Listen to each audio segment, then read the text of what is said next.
दोस्तों लॉकडाउन के बाद आपका बिजनेस किस तरह से रन करने वाला है, आपका फैमिली लाइफ और आपका बिजनेस लाइफ जो है किस तरह से प्रोग्रेस करेगा, इसमें क्या क्या प्रॉब्लम आने वाला है और ट्रांसपोर्टेशन जगत को क्या प्रॉब्लम होने वाला है। अगर आप इस चीज़ों को मेरे पिछले वीडियो से नहीं समझे हैं तो आज का जो वीडियो है पूरा देखिए, क्योंकि यहाँ पे सारी जानकारी मैं आपके लिए लेकर के आया हूँ। ये सारी जो जानकारी आपको एक एग्जाम्पल के थ्रू में दिखा रहा हूँ और इस जानकारी को शेयर कर रहे हैं हमारे साथ एक हमारी मेहमान। तो वीडियो को पूरा देखिए और जानिए कि क्या है पर्सनल और प्रोफेशनल लाइफ लॉजिस्टिक इंडस्ट्री का।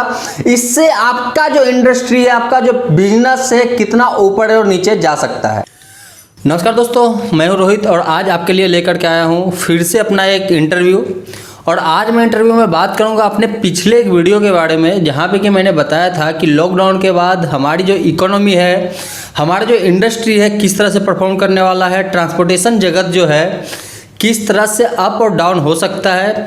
तो वहाँ पे मैंने बहुत सारी चीज़ें आप लोगों को बताया था, बट कुछ लोगों को इससे इन बातों से जो है एग्री नहीं हुए थे।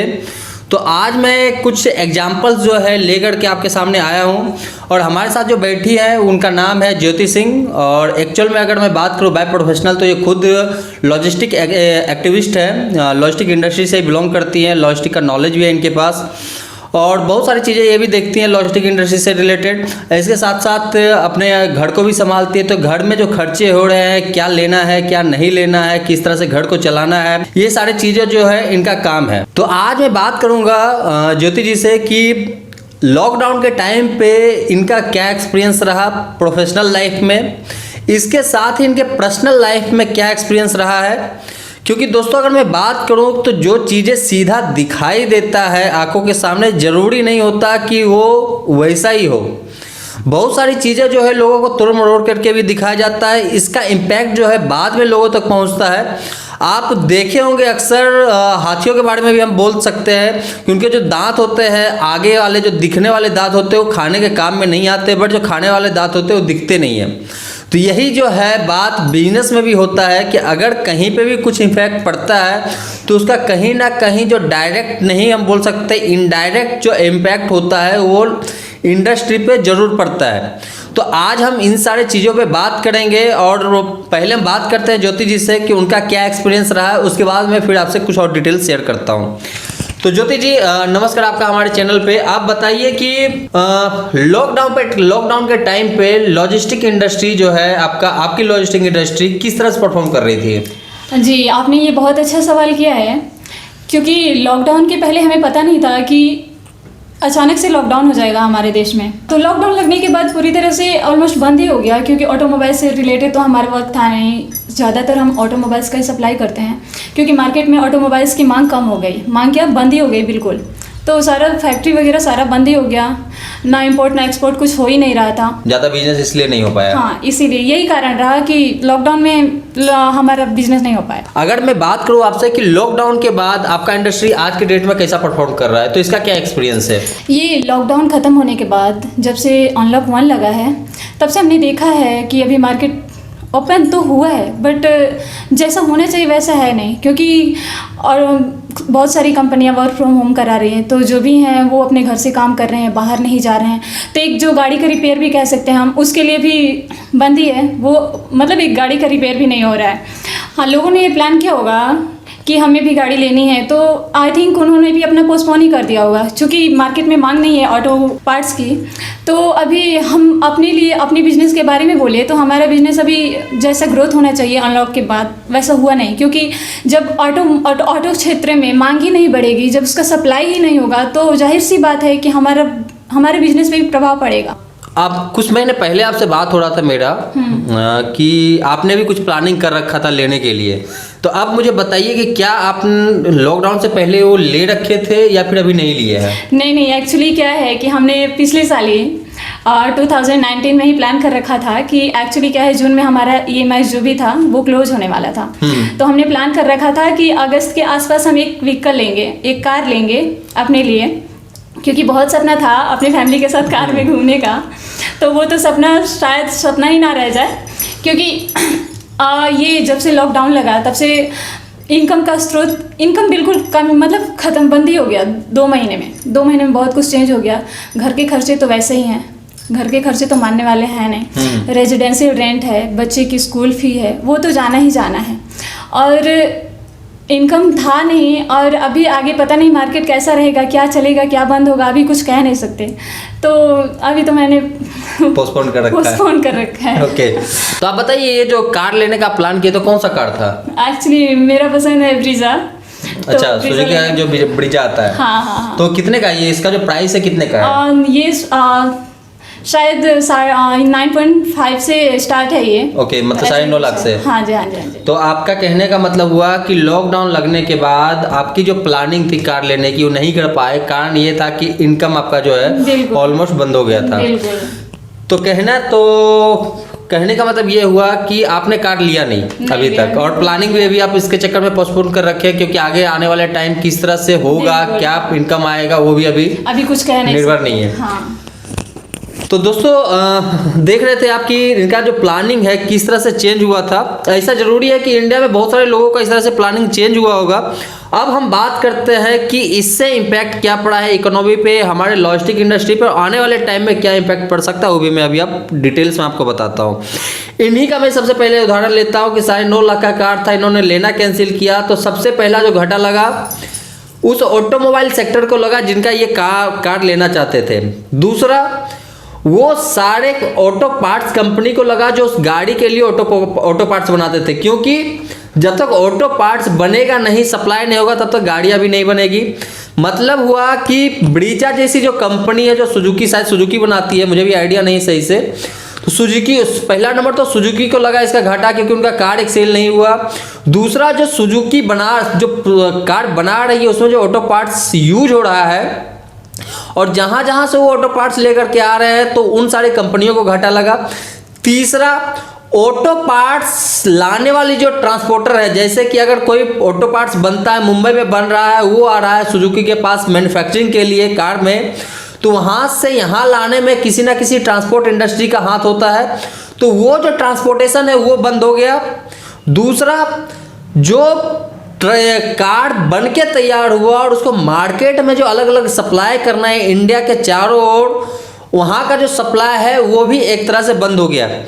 ऐसा नहीं है कि इनका एक कार लेने से पूरा का पूरा जो इकोनॉमी है वो बढ़ जाता या घट जाता, बट ये एक जो है एग्जाम्पल है कि एक इंसान जो मेरे सामने बैठा है, इनके अगर कार नहीं लेने से कितने लोगों को लॉस हुआ है और हो सकता है, और ऐसे पता नहीं इंडिया में और कितने लोग होंगे जो कि इसके चक्कर में ट्रांसपोर्टेशन जो हमारा लॉजिस्टिक इंडस्ट्री उनको इन्फेक्ट हुआ होगा, और साथ ही साथ उन सारे कंपनी को जो इससे रिलेटेड जुड़े हुए हैं। तो कल मैं यही चीज़ आप लोगों को समझाने की कोशिश कर रहा था कि अगर इस तरह से डिमांड कम होगा, क्योंकि ये जो पीरियड ये अभी पता नहीं है, गवर्नमेंट का कहना है कि हम अनलॉक 1 लागू करेंगे, अनलॉक 2 लागू करेंगे, अनलॉक 3 लागू करेंगे। ऐसा नहीं है कि अनलॉक 3 लागू होने के बाद पूरा इंडिया जो है नॉर्मल हो जाएगा। ये अगर सोचना है तो ये बिल्कुल गलत सोच है आपका कि इंडिया जो है पूरा नॉर्मल हो जाएगा। इंडिया को नॉर्मल होने में अगर जिस तरह से केस अभी बढ़ रहे हैं, और मैं मान के भी चलूँ कि आने वाले एक सप्ताह के बाद ये डाउन होना स्टार्ट हो जाता, फिर भी पूरा नॉर्मल होने में लाइफ को 2020 खत्म हो जाएगा। कहने का क्या मतलब हुआ कि आपका अभी के टाइम में 5वां महीना चल रहा है और 7 महीना और, मतलब 2020 खत्म हुआ, 7 महीना और लगेगा, और इस 7 महीने में आपका जो लाइफ है, आपका जो इनकम है, कितना ज़्यादा डाउन हो सकता है आपकी कंपनी की तरफ से। इसके साथ ही जितनी भी कंपनी है जो आज के डेट में मैन्युफैक्चरिंग कर रही है, ट्रांसपोर्टेशन कर रही है, उनका तो बिजनेस डाउन होगा ही। अभी आपने न्यूज़ भी देखा होगा, बहुत सारे न्यूज़ हैं जिससे कि बहुत सारे जो एम्प्लॉय है निकाला गया कंपनियों से। मैं कल एक न्यूज़ देख रहा था, तकरीबन उसमें दिखाया गया था कि 13 या 14 मिलियन जो है आज के डेट में इंडिया में लोगों को कंपनी से निकाला गया है या निकल गया है। आप खुद ही देख रहे होंगे कि बहुत सारे लोग जो है जहाँ पे जॉब करते थे वहाँ से प्लान करके अपने घर की तरफ चले गए। अब जो बंदा घर की तरफ चला गया उसका तो अभी के टाइम में तो कोई इनकम है नहीं, घर पे गया है, वहाँ पे उनका इनकम कब से स्टार्ट होगा, किस तरह से स्टार्ट होगा, वो भी अभी निश्चित नहीं है। उनका भी हो सकता है कुछ प्लानिंग होगा, हो सकता है किसी का साइकिल लेने का ही प्लान हो। अब साइकिल नहीं ले पाया तो इसके चक्कर में कितने लोगों को नुकसान हुआ आप खुद अब देख सकते हैं। हो सकता है कि किसी को एक चूल्हा ही लेना था, नॉर्मल में बताता हूँ गैस चूल्हा लेना था, अब गैस चूल्हा नहीं लिया है तो उसमें कितने नॉब बनाने वाली कंपनी होती है, उसका पूरा जो जिसपे जो सामान रखा था वो कंपनी होती है, उसका उसको क्या बोलते हैं, जो बर्नर होते हैं, हाँ उसका जो बर्नर होता है, बर्नर बनाने वाली जो कंपनी होती है। तो इस तरह से जो सप्लाई चेन का जो क्रिया चलता है वो एक दूसरे से जुड़ा होता है, और एक बंदा अगर नहीं लेता है तो कितने लोग जो है उस पर इफेक्ट करते हैं। ये एक देखने वाली बात होती है कि किस तरह से कितने लोगों को इससे नुकसान होता है। तो ये चीज जो है ये समझने की जरूरत है। अब जैसे मैं एक एग्जांपल बताता हूँ, मैं अपना खुद का एग्जांपल लेता हूँ। मैं इस लॉकडाउन के पीरियड में एक गाड़ी लिया, सच्चाई है कि एक मैं गाड़ी लिया हूँ, बट क्या मेरा गाड़ी लेना ही पूरे मार्केट को ये बता देगा कि उसने गाड़ी लिया तो मार्केट डाउन नहीं है? बिल्कुल नहीं है, ऐसा बिल्कुल नहीं है, क्योंकि मैंने परिस्थिति को देखते हुए गाड़ी लिया है। और मैं जो हूँ इस कंडीशन में एक एक्सेप्शन हूँ, मैं सिर्फ एक्सेप्शन हूँ, मैं कोई मॉडल नहीं हूँ कि मेरे गाड़ी लेने से पूरा का पूरा इकोनॉमी जो है चेंज हो जाएगा या पूरी जो कंपनी है वो बदल जाएगी। मार्केट डाउन हुआ है तो हुआ है, मेरा एक गाड़ी लेना एक्सेप्शन था, उससे ज़्यादा फर्क नहीं पड़ा है। हो सकता है थोड़ा सा फर्क गाड़ी वाले को पड़ा होगा, थोड़ा सा फर्क जो उसके पार्ट्स बनाते हैं उनको पड़ा होगा, थोड़ा सा फर्क गवर्नमेंट को पड़ा होगा क्योंकि उनको टैक्स जाता है। तो ये सारी चीज़ें एक दूसरे से जुड़ी होती है, और इस चीज़ों को समझने की जरूरत होती है कि नॉर्मल होने में कितना टाइम लग सकता है। अभी जैसे बोला जाए, मेरे बहुत सारे दर्शक हैं जो कि कल मेरे से बात किए, बोले कि सर मैं आपकी बातों से एग्री नहीं करता हूं कि बहुत सारे ट्रांसपोर्ट इंडस्ट्री बंद नहीं होगी इसके बाद। तो मैं आपको बता दूं कि अगर यही कंडीशन रहा, जिस तरह से मार्केट अभी परफॉर्म कर रहा है, एक एसेंशियल गुड्स के बदौलत पूरी मार्केट परफॉर्म नहीं कर सकती है, या फिर सिर्फ एफएमसीजी के प्रोडक्ट के बदौलत पूरी मार्केट परफॉर्म नहीं कर सकती है। ये दोनों चीजें हैं। कुछ इंडिया के जो भाग हैं, जैसे कि पहाड़ी इलाका है, गुजरात हो गया, दूसरा आपका हिमाचल हो गया, सिलीगुड़ी साइड हो गया, ये सारे एरिया है जहाँ पे कि आपको सबसे ज़्यादा फार्मा की कंपनी मिलेगी। तो मे बी यहाँ पे जो ट्रांसपोर्टेशन है ये ग्रो करेगा। बट बहुत सारे इंडस्ट्री ऐसे हैं जहाँ, बहुत सारे एरिया ऐसे हैं जहाँ पे कि एफएमसीजी हो या फिर एसेंशियल गुड हो किसी तरह का, वो नहीं बनता है, तो उस एरिया में जो है ट्रांसपोर्टर डाउन होगा। अब एक एग्जाम्पल मैं आपको छोटा सा लेकर के बताता हूँ कि आपके पास 5 ट्रक है और पांचों ट्रक को महीना में आप एक ट्रक का 10 ट्रिप करते हैं, मान के रखिए आपका 5 ट्रक मिलाकर के 10 ट्रिप कर रहा है, मतलब कि 50 ट्रिप आपका 5 ट्रक महीने में कर रहा है। अगर उस 5 ट्रक का जो है आपका इनकम में महीने में बात करूं तो 20 लाख रुपए है, ये एवरेज लेकर के चलता बता रहा हूं आपको। और अभी के टाइम पे आप ऐसे जगह पे बिजनेस कर रहे हो जहाँ पे कि आपका ना तो फार्मा का कोई बिजनेस है ज़्यादा, ना तो आपका कोई वैसा एसेंशियल प्रोडक्ट है। जैसे कि आप वेस्ट बंगाल के बहुत सारे ऐसे एरिया जहाँ पे कि ना तो कोई फार्मा का बिजनेस है, ना ही कोई एसेंशियल गुड्स का बिजनेस है। उस कंडीशन में क्या करोगे? आपका बिजनेस तो होने वाला है नहीं। उस कंडीशन में आपका ट्रक तो ऐसे ही खड़ा रहेगा। मान लेते हैं कि नीचे से किसी तरह से आपको बिजनेस मिल रहा है, बट जहाँ पे आपको 50 ट्रिप आप करते थे उस 5 ट्रक में, आज के डेट में आप जो है 20 ट्रिप 30 ट्रिप कर रहे हैं, तो क्या आप वो 5 ट्रक रख करके बिजनेस कर सकते हैं लाइफ टाइम? आप इसका जवाब खुद हमारे कमेंट में दीजिए कि क्या आप वो 5 ट्रक रख करके कर सकते हैं। क्योंकि अगर मैं आपको एवरेज बताऊं तो एक ट्रक का अगर ईएमआई की मैं बात बताऊं, बड़े ट्रक की ऑन एंड में एवरेज लेकर के चलता हूं तो 30,000 रुपये ईएमआई हो गया, 15 से 20,000 रुपये ड्राइवर का सैलरी हो गया। ये तो बंधा हुआ है, ये ना तो गवर्नमेंट आपको मना कर सकता है कि मुझे ईएमआई नहीं दो, या फिर ड्राइवर ऐसा हो नहीं सकता कि मुझे सैलरी चाहिए ही नहीं। अगर कोई भगवान भरोसे बहुत अच्छा ड्राइवर हो तो ही शायद इस कंडीशन में आपसे सैलरी ना ले, बट सैलरी लेगा जरूर। तो इससे क्या प्रभाव पड़ेगा कि आप बिजनेस कर नहीं रहे हो उतना जितना कि आपको देना है। इस कंडीशन में या तो आप ट्रकों को सेल कीजिएगा, या तो ट्रक को घर पे ऐसे ही बंद करके रख दीजिएगा, या फिर बिजनेस बंद कर दीजिएगा। 3 कंडीशन हो सकते हैं। तो मैं कल यही वीडियो में समझाने की कोशिश कर रहा था कि अगर आप ऐसे एरिया में हो जहाँ पे कि एफएमसीजी हो, एसेंशियल हो, या फिर फार्मा से रिलेटेड हो, वहाँ पे आप बिजनेस कर रहे हो, तो मे बी आपका बिजनेस रन करे सही से। बट इंडिया के 40% एरिया ऐसा है जहाँ पे कि ना तो कोई फार्मा का बिजनेस है, ना ही वहाँ पे कोई और इस तरह का एसेंशियल या फिर एफएमसीजी से रिलेटेड बिजनेस है। उस कंडीशन में वहाँ के जो ट्रक ओनर है उनके लिए सबसे बड़ा प्रॉब्लम खड़ा होगा बिजनेस करना, अपने बिजनेस को बना के रखना और अपना जो इनकम है उसको बना करके रखना है। 3 चीज़ें जो है आने वाले टाइम में हर एक ट्रक वाला जो है जो उन सारे एरिया में रहता है। जैसे आपको मैं बताऊं, उड़ीसा के बहुत सारे एरिया है, अगर कोयला का वहाँ पे मैं काम छोड़ दूं और एक जगह पे स्टील प्लांट को छोड़ दूं तो पूरे उड़ीसा के अंदर ऐसा कुछ भी नहीं है जहां से कि बिजनेस इस तरह का हो पाए। अब ऐसा तो है नहीं कि जितने भी ट्रक वाले हैं वो या तो कोयला वाले एरिया में या फिर स्टील प्लांट वाले एरिया में है। उड़ीसा के अंदर हर जगह पे ट्रक मालिक है जहां पे कि उनका ट्रांसपोर्टेशन का काम चलता था पहले, बट इस तरह का बिजनेस बंद होने के बाद या कम होने के बाद उनका जो बिजनेस है वो डाउन होगा। इसी तरह के झारखंड ले लो, बिहार ले लो, वेस्ट बंगाल ले लो, इसके साथ ही बहुत सारे इस तरह के और भी स्टेट्स हैं इंडिया के अंदर जहां पे कि इस तरह का बिजनेस होता है।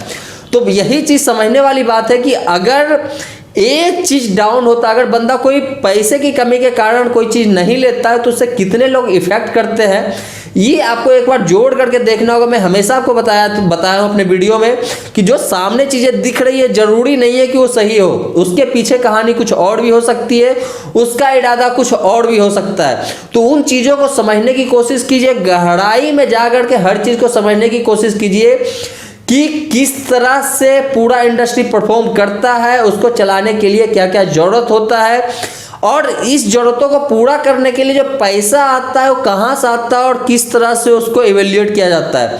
तो दोस्तों उम्मीद करता हूं कि आपको वीडियो पसंद आया होगा। आपको वीडियो कैसा लगा इसका आप मुझे कमेंट में जरूर बताइए। साथ में अगर आपका कोई क्वेश्चन है तो वो भी आप मुझे बताइए। मैं मिलता हूं आपसे अपने नए वीडियो में फिर से कुछ नई डिटेल्स के साथ। तब तक के लिए धन्यवाद।